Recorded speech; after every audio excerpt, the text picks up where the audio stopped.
Yo, what's up? My name's Retro Pat, and as you may be able to tell, this is going to be a pretty unique video by the timer in the top right hand corner of the screen. You see, recently, around 4 months ago, I played Dantes Inferno, and I absolutely fell in love with this game.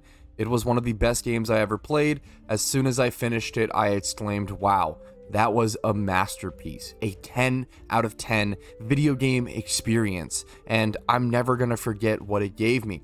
I was very passionate. I sat down to write a YouTube script. I reached around 12 to 15,000 words. It was said to be around over an hour and a half of just speaking time, and I was only around 20% done that script. I hadn't even gotten into editing, etc., etc. And you know what happened?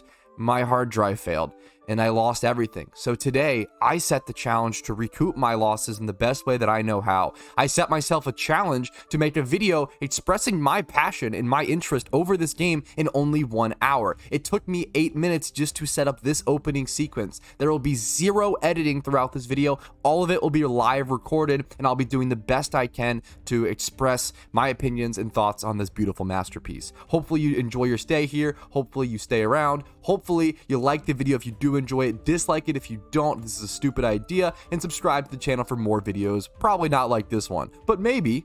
Huge spoiler warning as well. I do a lot of non-spoiler content, but this is going to contain spoilers. It's pretty hard to take them out of Dantes Inferno. If you don't know, Dantes Inferno is a game that is based on an epic play written back in the medieval times. Now, I don't know exactly if 1321 was medieval times, but that is the year Dantes Inferno was written, and it told a tale of essentially a man who was distraught, and he was sent to hell. And in Dantes Inferno, in this version, in this story, we follow it pretty well in the video game, but he's going after his wife, Beatrice, who he finds killed, and he now has to search all of hell just to achieve her and get her back.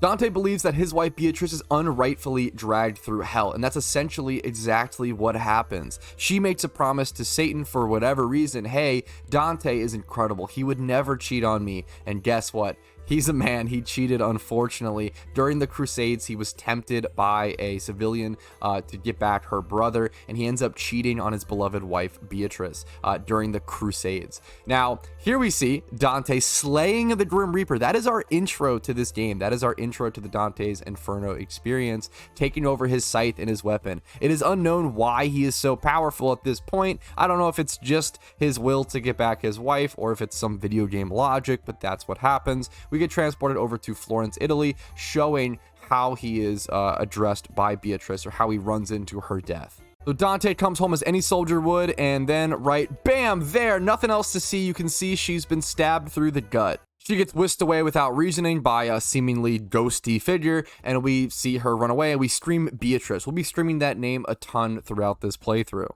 We then have a pretty typical graveyard level entrance. This is very common in a lot of hack and slash games. We make our way over to the church to chase down Beatrice and see what has become of her, and the church crumbles, leaving us to lava below. Obviously, we are being dragged to hell for some sort of decisions we've made.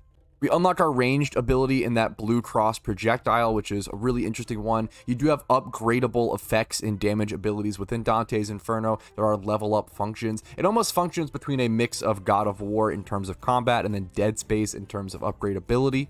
You run into these orange circles in which you can know to interact with. It's kind of cheesy. They show you those, but honestly, I don't mind. I think it would make the world a lot more involving and immersive if those didn't exist, but they're not the worst thing in the world.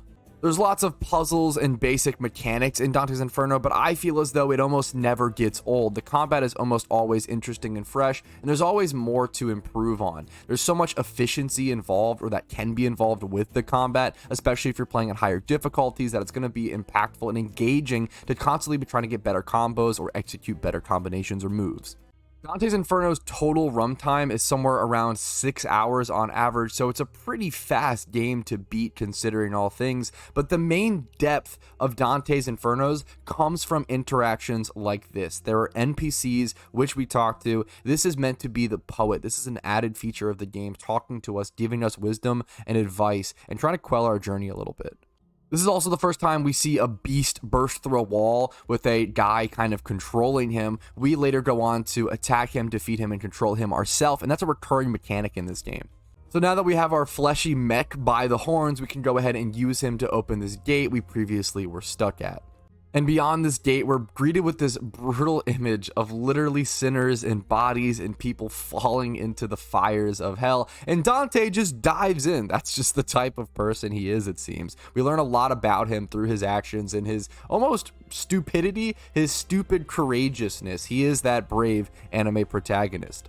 This is one of my favorite scenes in the entire game, all of these bodies being overflown by this open, gaping, statued mouth. We also greet the Wall of Souls here, the Wall of the Damned. And these in-game, the sounds are truly brutal. The people banging on the glass and begging for freedom, saying they didn't do it, claiming innocence. These are people, these are sinners who are locked behind these glass walls for all of eternity. We climb through them, and over the different layers and gates and depths of hell, it changes in scenery and changes in aesthetic, and even the types of sinners locked behind them change. This game obviously touches on a ton of religious themes. It's pretty unavoidable, so apologies for that. I don't really like getting into that stuff on my channel, but it's just impossible to avoid on this video game. This is a video game, and I want everybody to be able to talk and enjoy it no matter what side of the coin you're on. It's very important to me. We then reach the shores of Acheron, where people are being sent off onto this giant boat. And essentially, this is their judgment. This is when people are shipped off to the layer of hell in which they reside. This is the fabled geography and what the spacing would actually look like, or it's supposed to look like in the Dantes Inferno poem. This is the visual they give. You can see it all over on the internet. We also have this to explain the circles if you aren't familiar. We have the first circle, that is Limbo, which we are currently residing in. The second circle, which is Lust. The third being Gluttony. The fourth being Avarice and Prodigality, of course, not retaking that. The fifth circle of Wrath and Soulness. The sixth circle of Heresy, I always butcher that pronunciation, heretics, the seventh circle being violence, the eighth circle being fraud, and the ninth circle being treachery. Now, throughout these 9 layers of hell, you run into these damned souls, and these are people you can judge. You can punish them or absolve them, and their reasonings for being in hell are going to be vastly different. This is, in my opinion, the most interesting part of the lore of Dante's Inferno. I personally went on an absolve everyone run. That's just what I enjoy, and I thought it was really interesting and really fun reading up on these people's backstories. I went in great detail talking about, for paragraphs and paragraphs, each one of these people's stories, and it's worth talking about. These aren't just boring nobodies. They didn't just shoplift. It gets really dark and interesting, and you really get a full perspective of the human experience just by reading through these NPCs, and based on real life's people's experiences. You can easily find them on the Dante's Inferno fandom and wiki, and I can't recommend reading through them enough. My personal favorite part of Dante's Infernos was getting to each of these people and just Googling them and researching them. I played this in the living room with my girlfriend and her friends and her roommates, and it was just a really, really enjoyable time. And every time we enjoyed talking about and discussing the moral ramifications of whatever that person was going through. It was a pretty crazy time, and it was a lot of fun. Continuing on, we take control of another flesh mech and then control and destroy, distort, and rip off the boat's head. I love this scene, and his head actually comes up later on. We just go ahead and yeet it because why not as well. And as we are traversing, we finally see the first boss of the game off in the distance. I believe this is the boss of Limbo, and his role is judgment. He actually smells people. You'll see it here in a quick sec. He smells them, and that lets him know what sin they committed or what crimes they've committed, and then he banishes them onto the right circle of hell based on his judgment. You can see the necklace of people he has around him, the visuals, the stunning visuals and aesthetics that Dante's Inferno painted. Putting him on that spike of hell is the best I think we've ever seen, not only in video games, but this is probably the best representation of pure torture that we've ever seen in any media ever. But that's also coming from a 25-year-old Zoomer who clearly hasn't seen enough media, so please take that with a grain of salt. But I love this guy's character creation, the fact that he's blind, his big snuffed up nose, the tendrils, the like flesh wrapping around his eyes. I truly think he's terrifying and just perfectly represents the judgment. He is the judge of Limbo. This boss fight isn't too hard. You just dodge tendrils that he attacks you with coming out of the ground, and then take advantage of the fact that he can't see, and then go over and hit his fleshy tummy a couple times. He also gets very angry and starts smashing the ground, so you have to make sure to dodge those attacks as well, and then you have to eventually wait until a point where you can grapple up to the side and then take advantage of fighting him once again due to his blindness. And the execution scene for this boss is pretty phenomenal.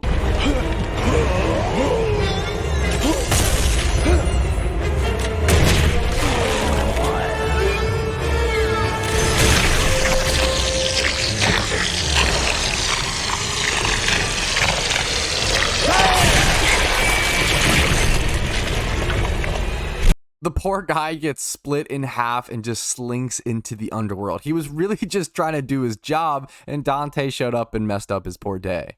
We then get introduced into this swinging rope mechanic, which is actually really intuitive and pretty good. You do have to learn a little bit, but it's definitely one of the better swinging and sort of physical mechanics within a game like this I've seen. Adding platforming to games like this can be kind of a risk, but it has to be kind of interesting. So otherwise, the hack and slash consistency just gets pretty boring unless you add some sort of different elements. Dantes Inferno does a really good job of adding a lot of puzzles, a lot of platforming, etc. They honestly could have done a lot more platforming in my personal opinion. And as you've imagined, some of the enemies in Dantes Inferno are really just nightmare fuel.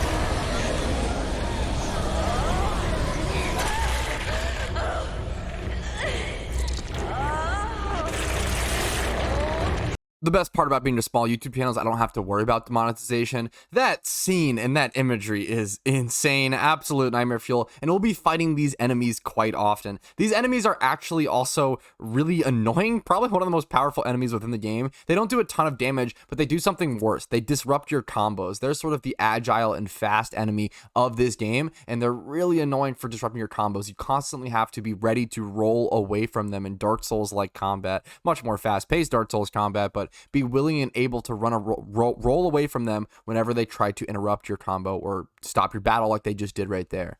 Have you ever wondered what happens to babies who have died but done nothing wrong? Dantes Inferno answers that question, kind of. I really hope this isn't what happens. This is, once again, more nightmare fuel. Hey look, we also find the head of the boat we yeeted earlier. You can actually push him out of this tower and get an achievement, although this player chooses not to do so. If it wasn't clear already, Dantes Inferno is an extremely graphic game, and I'm giving you a warning now that what you're about to see is one of the weirdest things I've ever seen in a video game, and did absolutely scar my girlfriend and her friends. I didn't expect this, I didn't see this coming, but there we go. Little babies popping out of the Lust boss. This is the boss of the Lust zone within Dante's Hell Inferno. She constantly summons babies over and over again to attack you, while you have to kind of do damage whenever possible and shift this platform that you're up and down to essentially keep it from tilting over. But we defeat her by putting her on fire, I guess, and she runs away. We continue our journey to find Beatrice, as Beatrice seems to continuously devolve throughout our journey. Beatrice, don't do this. Because of you, I must. I would never do anything to cause this. Oh, but you did cause this. Let me refresh your memory. Look into your beloved's eyes, Dante. Look. Dante, look. Beatrice, what have I done? I can't believe I'm saying this, but a daily reminder not to cheat on your partner or significant other. Now we head down to Gluttony, as you may be able to tell by the gaping big guy on the screen. For a lot of people, I've heard this is actually their most grossed out location in Dantes Inferno, which is kind of funny to me. I honestly didn't think it was too bad, but I could see it. Kind of depends on what you consider gross, I guess. We're confronted by a certain version of Cerberus, usually being a sort of obviously dog-based creature with 3 heads. This is more of a worm-based creature with 3 heads, almost some weird 4 eyes going on. It's honestly pretty unique. A worm with a big rack of teeth and 4 eyes, representing that of 4 eyes with mouths. This is a pretty unique creature to Dantes Inferno, I'd say. But we only have 19 minutes left, so let's go ahead and keep going and speedrun through Dante's Inferno. We then have this super weird 3D almost traversal puzzle. I definitely got stuck here for a little bit of time. We end up defeating a gluttony monster at the end of this. Not really a boss fight. If anything, the boss of this zone is the puzzle itself, which I can honestly kind of applaud. Even though my monkey brain hates puzzles, I can applaud the shaking up of gameplay for a puzzle boss. But now it's time to descend further down into Greed, which has some really cool imagery as well. Lots of gold tints everywhere. And Dante even has a wholesome reuniting moment with his father. Father. Wow, I wonder if he was a good guy or not. We have this really cool platforming puzzle where these really trippy gold sinners are down here, literally drowning in gold. That is the punishment for being too greedy and chasing nothing but wealth in your life. You're literally, if you fall in that, you get soaked and drowned in the weight of gold. So we have this really cool gold clockwork style puzzle, and then it's Dante's time to take on his father, who ends up being the boss of greed. Go on! Use me as an excuse! Blame me for everything! You're so full of greed and hate. Is that all you had to offer me? I'm not responsible for the man you are. And I will not be damned like you.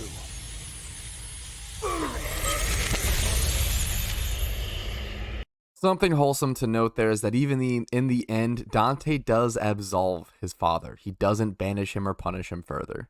I remember when researching for this game, they actually planned on doing a ton towards bringing back and rebooting this franchise. They ended up making an animated movie and comic books as well on Dante's Inferno. And in the movie, I believe, or the TV show it was, they actually have it canon that Dante only absolves 2 people, if I recall correctly. His father, and then another person who was sent to hell just for eating too much food. So that really covers the main reasons on why you get sent to hell in Dante's Inferno. If being obese was a moral wrong, we'd have to start funding for tons of ethic classes immediately. Down we descend into anger or violence. Since I'm running so short on time, I'm just going to try to show you guys the best visual elements of each circle of hell from this point forward, and I love this sort of raft that they've made, the Styx Marsh. It's just gorgeous what they show on screen, and it's a great way to bring up some projectile enemies for us to fight. And by the end of our little raft trip, we realize that we are actually on a giant hulking demon. He rises from the swampy lava surface, and then we get dragged into a situation we didn't exactly expect.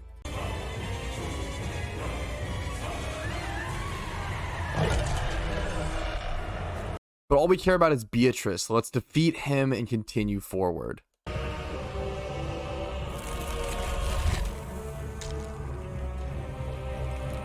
Don't do it.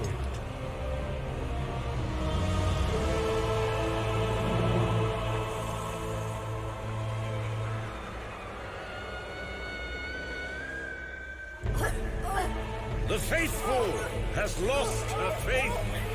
The incorruptible has become corrupted. The true innocent has given way to the sins of man, like all the rest before. Who now can deny me my rights? So we find Beatrice, she eats some evil pomegranate seeds, which I'm sure have some sort of poetic value that I don't understand, and then we get cucked by Satan. Now we make the march along this incredible lava valley hill, and it's time to keep making our way forward. We have 5 minutes left to make our way through many circles of hell. Another circle of hell, another blood pool below us. We have to keep moving forward though. This location has always been super interesting to me. It's not over the top and bright like those bloody pools or those lava. It's very dark and decrepit, all the bodies and hung people. It's very sad and very dreary, but it also creates for a very different atmosphere of the same tone of hell. And unfortunately, the family reunion continues. Have you no pity? Mother. No. When the soul quits a body from which it has uprooted itself, Minos judges it to the 7th circle. There, it sprouts, shoots up like a sapling. No body, only the pain. For it is unjust that any soul possess that of which it has robbed itself.